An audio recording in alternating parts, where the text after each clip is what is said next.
Well, good morning and welcome to the local forest. First trip in quite a while. There's very little light around today, but that's fine because I do like that soft, subdued lighting, rather a diffuser effect. Come out with the Bronica and I'm set up for a very straightforward shot of a broken branch leading into a jumbled mess of trees and grasses and mosses. I like this sort of image. I get quite a few from this location of this nature. It's very straightforward, as I said, f/22 to hold the depth of field. Got a yellow filter in there, shooting with XP2 Super. Quite dark though, so 8 seconds, and that's allowing for a bit of reciprocity failure with this film.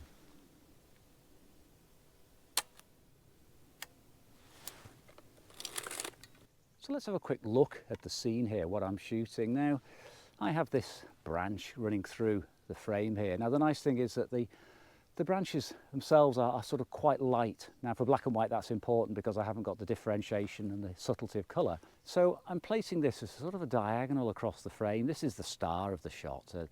These elements here are forming a bit of a backdrop and they'll be brought down in Lightroom or Darkroom.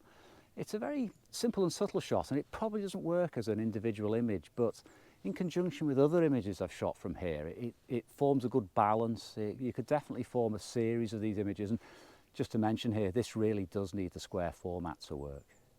Now the metering for this image is very straightforward because the dynamic range is incredibly low thanks to the dull lighting and the lack of any real highlights in the image. So I have metered around the scene, but I've really given it a very generous exposure.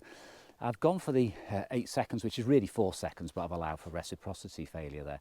It's me metering the darkest areas and saying I want them to be lifted in post-processing, in the darkroom or in Lightroom. And I'm not worried about any highlights running off. Now, XP2 Super is a very, very tolerant film in terms of highlight control. So really, you'd have a job mucking this one up. As long as you give it enough exposure, you'd be absolutely fine.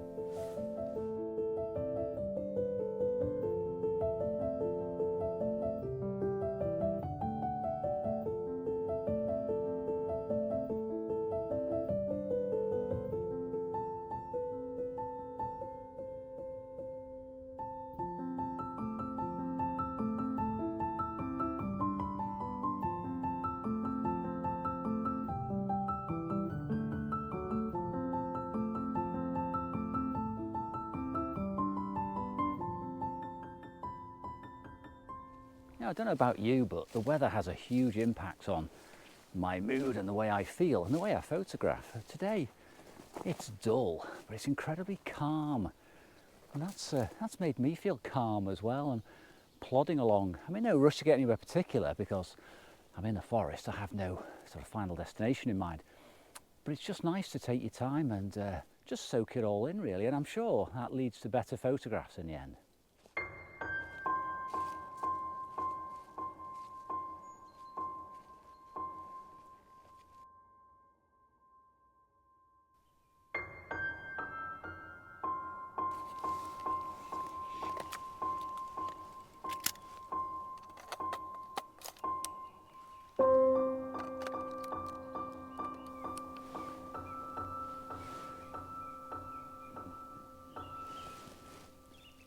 Now this scene is very similar to the first one in many ways. It involves a fallen tree. It is leaning into the right hand side of the frame. It is again very harmonious, I think, and it's probably the way my mind is going today. So let me just have a quick talk through it with you. You see, what I like is the tree moving through the frame here, anchored by the upturned root. And this is quite bright in black and white. Water obviously quite black. And that's going to fill my frame. I'm probably going to sort of crop it around about here. Now, interestingly, I don't have the right focal length to perform that crop. It's around about 110 millimeters. But what I do have is my 1.4 times converter for the Bronica. Now, when I put that with the 80mm standard lens, I get approximately the right crop. You've got to add a stop of exposure and obviously one for the yellow filter as well. But it does give the right effect. And I looked at it with the 80mm and it was a much broader crop, obviously. A lot more was included in the frame. But I have a bit of a mantra, which is when in doubt, crop it out.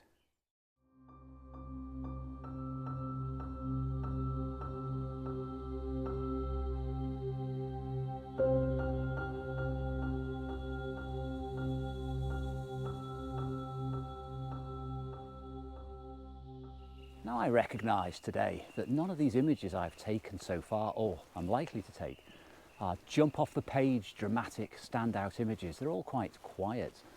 They're not the sort of images, as I said earlier, which really stand alone.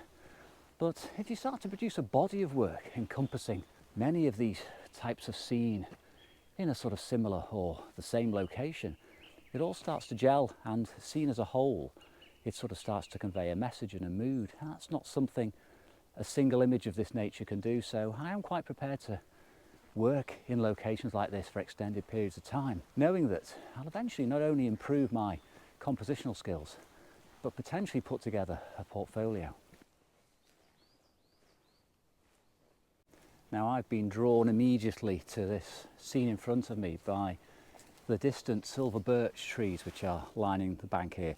Now, I'm not a massive fan of shooting reflections all the time, but they are so stark and the light is really perfect today for shooting black and white in trees which are standing out so boldly against the background. So I'll need a longish lens and probably the teleconverter, but I'll just get set up and we'll talk through it.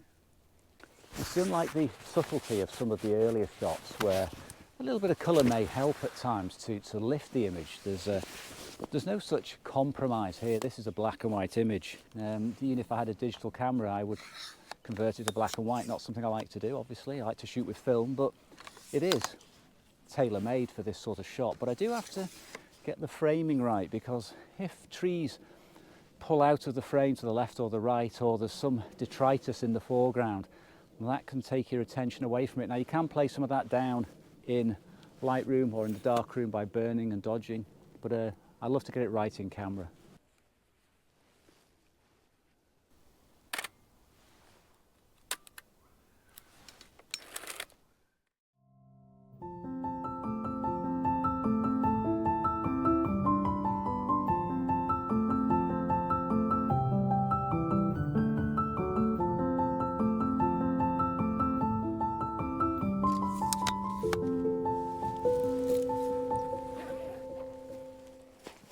I want to get across this bit of water. If I don't, it's about a half-mile route back round again. So yeah, maybe I'll end up on one of those fail videos.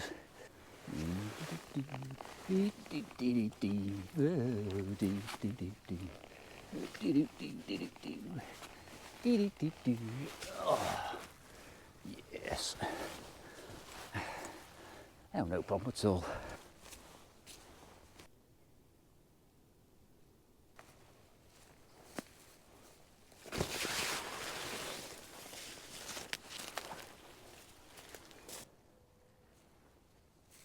Now, there must be an infinite number of compositions and possibilities around here, but it is rather a case of not being able to see the wood for the trees. You're absolutely blinded by possibilities. And woodland, as has been said many times before, no doubt, is tricky.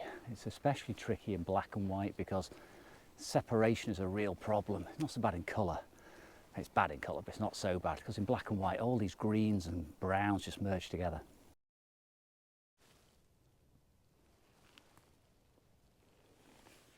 Well, I'm very pleased to say that I have come across a delightful little scene which is probably tailor-made for my Bronica, and I'm just going to talk you through it.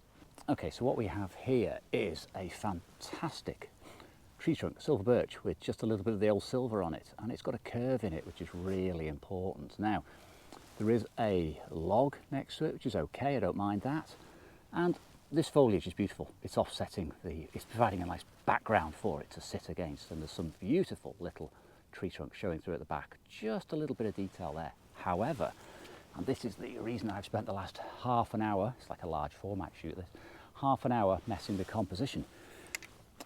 There's a problem. There is another tree directly behind. Now, that limits my options for where I can place the camera, because I want to obscure that tree. So I can shoot from here, round to about, oops, bash the camera, round to about here when it starts to appear again. And I don't like that. I don't like that tree, so I'm not having it in my shot. So I tried very, very low.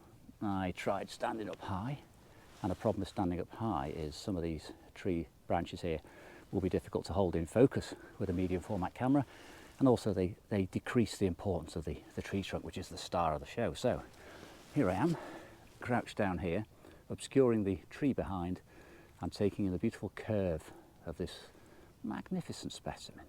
Now I've metered for the deep shadows behind the tree because I want to get some detail in it potentially. Now there is a slight potential issue with this shot because the silver birch, the bark, is very bright and it's actually 4 to 5 stops above the shadow detail. Now that's okay, that'll be held fine with XP2 Super, but I'll need a little bit more care when scanning or printing not to have that blowout.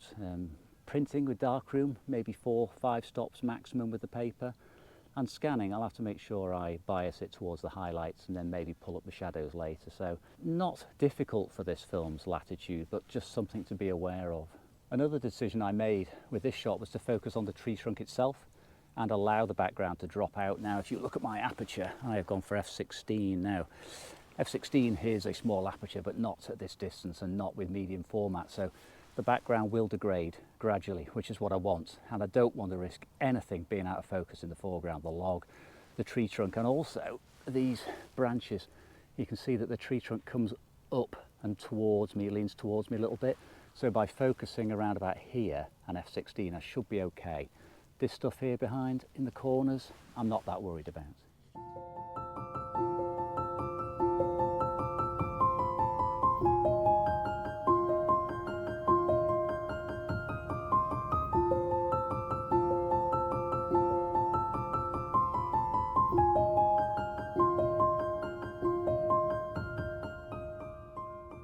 After a certain point, and it's probably about 3 hours now I've been here, you do find yourself, I would say, flagging. I need to get back and have a coffee, something to eat, and I don't think my inspiration is quite there. I may see something though, however, because it is a nice mile back to the car and a few frames left on the roll. So yeah, maybe, maybe not. If not, thanks for watching and I'll see you again soon.